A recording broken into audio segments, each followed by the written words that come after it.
สวัสดีค่ะพ่อแม่พี่น้องสวัสดีFCทุกท่านเนาะค่ะกลับมาพบมาพอกับเจตาพารวยคือเก่าค่ะในทางช่อง YouTube เนาะมื้อนี้เจตาจะวางแนวทางของรัฐบาลไทยเด้อค่ะคลิปนี้เป็นรัฐบาลไทยค่ะ รัฐบาลไทยวันที่16เนาะค่ะคลิปนี้จะมีอยู่5เซียนดังค่ะพี่น้องจะมีเลขล็อกโฟกัสรับสายด่วนไทยมักหวยอ้อน้อยนำโชคเลขลับวงในค่ะเซียนดังพี่น้องรัฐบาลไทยจับตามองไผจะตามต่อของไผเนาะค่ะวันที่16เพิ่นให้มาแล้วค่ะอีก2มื้อค่ะรัฐบาลไทยออกมาตามต่อเลขล็อกโฟกัสค่ะล็อกโฟกัสเจตาลืมตัวนี้วันที่1เนาะพี่น้องอาจจะเจ็บแล้วประวัติเพิ่น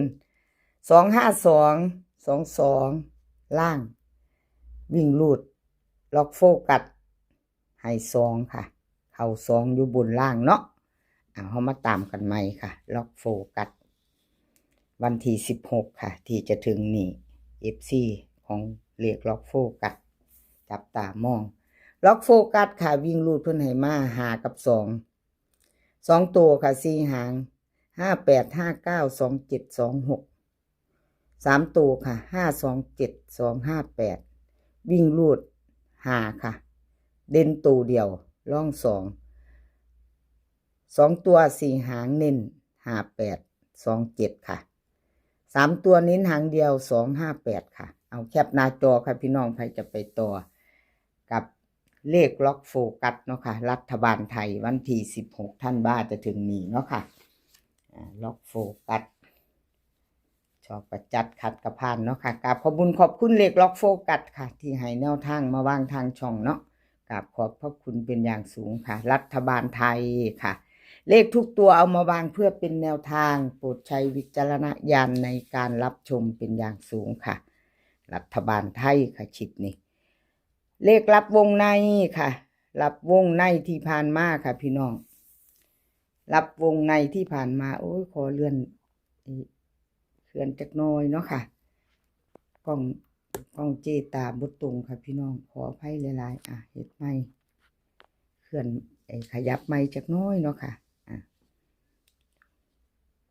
เลขรับวงในค่ะรับวงในวันที่1ที่ผ่านมา252ค่ะ22ลุดไปเนาะค่ะบ่เข้าบ่เดินกลับขอโทษขออภัย FC แทนรับวงในเนาะค่ะกับขอบคุณรับวงในพร้อมที่ให้แนวทางมาวางทางช่องเจตาเนาะค่ะรัฐบาลไทยค่ะคลิปนี้รัฐบาลไทยรับวงในวิ่งรูดเพิ่นให้มาค่ะ5กับ7 2ตัว4หางค่ะ57587372 3ตัวค่ะ3หาง572758วิ่งรูดค่ะเด่นหาตัวเดียวร่อง7เน้น58กับ72ค่ะ3ตัว758ค่ะเน้นให้หางเดียวเอาแคปหน้าจอครับใครจะไปต่อกับเลขรับวงในเนาะค่ะรัฐบาลไทยวันที่16ธันวาคมค่ะ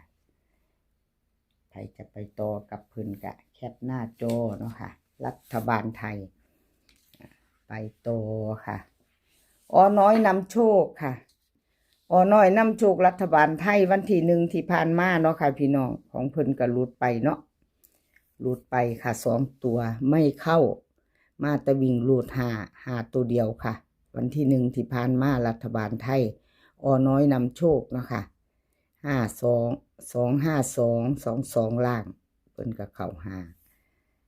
มาไปต่อค่ะกราบขอโทษขออภัย2ตัวบ่เดินเนาะอ้อน้อยนำโชคค่ะมาไปใหม่วันที่16ค่ะวันที่16เจตาลงให้ก่อน2มื้อเลยพี่น้องเดี๋ยวรัฐบาลไทยเขาจะออกแล้วเนาะอ้อน้อยนำโชคค่ะวิ่งลูดเพิ่นให้มา4กับ6ค่ะ2ตัว4หาง46476160ค่ะ3ตัว460647ค่ะวิ่งลูด4กับ6ค่ะเด่นทอกันเน้น47กับ60ค่ะ3ตัว647แคปหน้าจอค่ะใครจะไปต่อกับอ้อน้อยนำโชคเนาะ ชอบกระจัดคัดกระพานค่ะ FC รัฐบาลไทยของอน้อยน้ำโชคค่ะวันที่16ใครจะตามน้ำเพิ่นเนาะแคปหน้าจอไว้ค่ะใครจะตามก็แคปหน้าจอค่ะแคปหน้าจอจะได้ไปต่อไทยมักหวยค่ะไทยมักหวยก็ลุดไปเนาะค่ะบ่เข้าบ่เดินวิ่งลุดกับบ่มาเนาะพี่น้องกราบขอโทษขออภัย FC แทนไทยมักหวยเนาะค่ะรัฐบาลไทยของเพิ่นบ่เดินบ่เข้าเนาะ252ค่ะ22ล่างรัฐบาลไทยวันที่1ที่ผ่านมาเนาะค่ะบ่เดินบ่เข้าขอโทษขออภัย FC แทนไทยมักหวยมาไปต่อไปใหม่ค่ะ FC พิจารณาเอาเนาะจะตามต่อกะแคปหน้าจอไว้ชอบก็จัดขัดก็ผ่านเนาะค่ะรัฐบาลไทยของไทยมักหวยมาต่อกันไทยมักหวยค่ะวิ่งรูดเพิ่นให้มา6กับ3 2ตัว4หางค่ะ62 63 37 38 3ตัวค่ะ6 37 36 2วิ่งรูดเด่น6ร่อง3ค่ะ2ตัว62กับ37 3ตัว3 62ค่ะหางเดียวไทยมักหวยเน้นให้เนาะค่ะรัฐบาลไทยค่ะชอบก็แคปหน้าจอไปซ่อมเบิ่งลอตเตอรี่ไว้เนาะพี่น้องหยิบจับลอตเตอรี่กันไว้ได้เนาะชอบก็จัดขัดกระพานรัฐบาลไทยค่ะยังอีก3 มือเนาะรัฐบาลไทยออกค่ะอีก3 มือรัฐบาลไทยออกแคปหน้าจอค่ะใครจะไปต่อ